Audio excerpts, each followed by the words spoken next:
សួស្តីអ្នកគ្នាសូមស្វាគមន៍មកកាន់វគ្គបន្ទាប់នៃសាច់រឿងអ្នកបម្រើប្រុសគឺជាស្ដេចវិសាចហ្នឹងហើយអ្នកគ្នាដូចរាល់ដងអញ្ចឹងមុននឹងការចាប់ផ្ដើមខ្ញុំក៏សូមឲ្យអ្នកគ្នាជួយ Subscribe ហើយជួយ Like ផងហើយអាច comment អ្វីក៏បានដែរអ្នកគ្នាដែលអ្នកគ្នាអាចថាងាយចុចហ្នឹងហើយអរគុណអ្នកដែលបានជួយ Subscribe ហើយបានជួយ comment លើកទឹកចិត្តដូចជាឲ្យបេះដូងអីផ្សេងៗហ្នឹងណាអរគុណច្រើនតែយើងបន្តសាច់រឿងយើងបន្តទៀតបន្ទាប់ពី fan បានលូកមាត់ទៅរកចំនួនរវាងអ្នកនាងម្នាក់និងអ្នកលក់fan ក៏ដើរចូលមកហើយនិយាយថាគុជខ្មៅហ្នឹងគឺខ្លាំងខ្លាយទេហើយអ្នកអ្វីដែលនាងនិយាយហ្នឹងគឺត្រឹមត្រូវណាស់ហើយ fan ក៏បន្តនិយាយថាទោះយ៉ាងណាក៏ដោយគ្មានអ្នកណាអាចបញ្ជាក់ថាវាពិតនោះទេដរាបណាយើងអាចបញ្ជាក់ថាវាជារបស់ខ្លាំងខ្លាយហើយអ្នកលក់គាត់ទៅលើបែបនោះក៏និយាយថាតើអាចចង្រៃឯងមកពីណាមិនក៏ឯងដឹងជារបស់ខ្លាំងខ្លាយតើឯងសំអាងអ្វីឈប់មកញ៉ៃញ៉ៃមួយមុខរបររបស់យើងទៀតរបស់ដែលយើងលក់គឺជាធម្មតាហើយក៏ជារបស់ពិតផងដែរហើយហ្វានក៏បានឆ្លើយទៅវិញថារបស់ខ្លាំងខ្លាយមិនអាចជារបស់ពិតបានទេហើយយើងមានវិធីសាស្ត្ររកវាបានយ៉ាងងាយកំឡុងទៅពេលពួកគេនិយាយនោះក៏មានមនុស្សជាច្រើនក៏បានចោមរោមមើលបន្ទាប់មកហ្វានក៏បានយកទឹកមួយចានធំហើយក៏បាននិយាយថាឥឡូវដាក់វាចុះក្នុងហ្នឹងទៅហើយយើងនឹងឃើញថាវាពិតឬក៏មិនពិតបន្ទាប់មកអ្នកលក់ក៏បានឆ្លើយទៅវិញថាដាក់ក៏បានតទៅពេលនិយាយចប់អ្នកលក់ក៏បានបោះអាគុជនោះចូលទៅក្នុងទឹកហើយមួយសន្ទុះក្រោយមកគុជនោះស្រាប់តែផ្អាមប្ដូរពីពណ៌ខៀវទៅជាពណ៌ផ្កាឈូកឬក៏ពណ៌ក្រហមបន្ទាប់ពីឃើញគុជនោះបានប្រែពណ៌ហ្វានក៏បាននិយាយថាឥឡូវកុំភ្ញាក់ផ្អើលគុជខ្មៅនេះគឺជារបស់មិនពិតនោះទេអញ្ចឹងនៅពេលដែលយើងបោះវាចូលទឹកវានឹងប្រែពីពណ៌ដែលគេលាបនោះទៅជាពណ៌ដើមរបស់វាវិញនេះហើយគឺជាលទ្ធផលឬក៏ជាដំណោះស្រាយហើយហ្វាក៏បន្តនិយាយថាឥឡូវអ្នកនរគ្នាបានឃើញទេថាអ្នកនាមម្នាក់នេះនិយាយពិតឬក៏មិនពិតរីឯអ្នកលក់វិញគាត់ទៅលើបែបនោះក៏ចាប់តាមខឹងក្នុងចិត្តថាចង្រៃយោស្រាប់តែកំពុងខឹងហ្វានស្រាប់តែអ្នកលក់ក៏ត្រូវមួយដុំថ្មផុសហើយក៏បានស្រែកសួរថាចំអាណាវាយអញសត្វតែពេលនោះក៏មានសំឡេងចេញពីវោអ្នកមើលក៏បាននិយាយថាឲ្យលុយយើងមកវិញសងលុយយើងមកវិញឯងលក់របស់ខ្លាំងខ្លាយអាកុហកអាអ្នកបោកប្រាស់រីឯហ្វានវិញក៏បានត្រឹមតែឈរមើលអ្នកលក់ត្រូវបានវោមនុស្សទាមទារការសងលុយមកវិញរីឯអ្នកលក់ក៏បានចាប់ដែរក៏បានស្រែកឲ្យហ្វានថាយើងនឹងមករកឯងពេលក្រោយ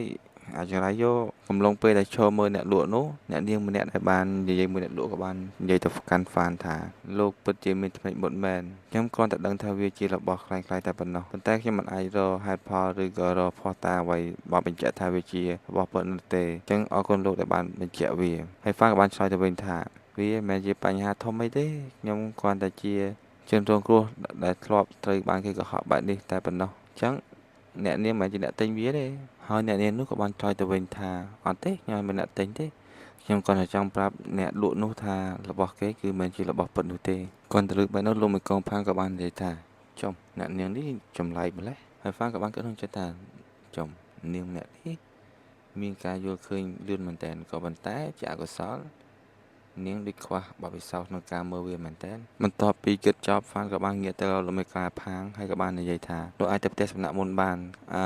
ហើយលោកអាចឲ្យខ្ញុំខ្ចី10កាក់បានទេបន្ទាប់ពីនិយាយគ្នារួចលោកមេកងផាងបានត្រឹមតែឈរយំតែប៉ុណ្ណោះដោយសារមូលហេតុគាត់ស្ដាយលុយរបស់គាត់ដែលបានឲ្យហ្វានខ្ចីបន្ទាប់មកសាច់រឿងរបស់យើងក៏បានកាត់មកដល់វគ្គដែលហ្វានបានដើររកអ្នកលក់នោះនៅផ្លូវមួយហើយអ្នកលក់ក៏ពេលដែលឃើញហ្វានក៏បាននិយាយថាអាចង្រៃយកបន្ទាប់មកហ្វានក៏បាននិយាយទៅអ្នកលក់ថាលោកចង់បញ្ចប់ខ្ញុំរកលោកឃើញហើយអ្នកលក់ក៏បានធ្វើមុខឆ្ងល់ចំនេះមិនមករកអញវិញអញ្ចឹងហើយអ្នកលក់ក៏បានឆ្លើយទៅរកហ្វានថាឯងរកយើងឯងឈួតមែនឯងចង់មករកយើងហើយហ្វានក៏បន្តទៅនិយាយទៀតថាខ្ញុំមកទីនេះគឺខ្ញុំចង់ធ្វើការដោះដូរជាមួយលោកជាមួយនឹងគុជខ្មៅនោះហើយខ្ញុំនឹងផ្ដល់ឲ្យលោកនៅ10កាក់ហើយអ្នកលក់គិតក្នុងចិត្តថាអញ10កាក់ហើយអ្នកលក់បានឆ្លើយទៅហ្វានវិញថាឯងដឹងហើយថានេះជារបស់ខ្លាំងខ្លាយហើយអ្វីក៏ឯងចង់បានវាជាមួយនឹងការឲ្យយើង10កាក់មកវិញក៏ប៉ុន្តែអ្នកនាមម្នាក់នោះក៏បាននិយាយថាអាហ្នឹងវាត្រឹមតែ3កាក់តែប៉ុណ្ណោះទោះវាជារបស់មិនពិតយ៉ាងណាក៏ដោយក៏ប៉ុន្តែវាមានអត្ថប្រយោជន៍របស់វាហើយហ្វានក៏បន្តនិយាយទៀតថាបើវាមកដល់ដៃខ្ញុំប្រហែលជាលក់វាបានថ្លៃជាងនឹងគ្រាន់តែលើបែបនោះអ្នកលក់ក៏បានឆ្លើយទៅហ្វានថាអូយើងយល់ហើយការពិតឯងចង់យកវាទៅលក់ឲ្យអ្នកផ្សេងដើម្បីបានលុយច្រើនជាងនេះពិតជាគំនិតល្អមែនហើយអ្នកលក់ក៏បានបន្តនិយាយជាមួយហ្វានថាតើឯងដឹងទេថាឯងធ្វើយើងខាតលុយអស់ប្រមាណហើយឥឡូវឯងមកចរចាហ្នឹងឯងគិតថាយើងឈួតមែនហើយឯងគិតថាយើងនឹងឲ្យឯងទៅដល់ងាយងាយ10កាក់ដូចជាតិចដល់ហើយហ្វានក៏បានឆ្លើយទៅអ្នកលក់ថាឥឡូវលោកចង់បានប្រមាណហើយអ្នកលក់បានតបទៅវិញថាចុះជីវិតរបស់ឯងបន្ទាប់មកក៏មានបាក់ពួនអ្នកលក់នោះបានមកដល់ហើយក៏បាន មកជាមួយនឹងកំបិតហើយហ្វានៅពេលដែលឃើញបែបនោះក៏បាននិយាយមួយអ្នកលក់ថាលោកខ្ញុំមកនេះគឺមកដើម្បីចង់ដោះដូរជាមួយលោកពិតមែនហើយអ្នកលក់បានឆ្លើយវិញថាបិទមាត់បើវាមិនមែនជាឯងនោះទេ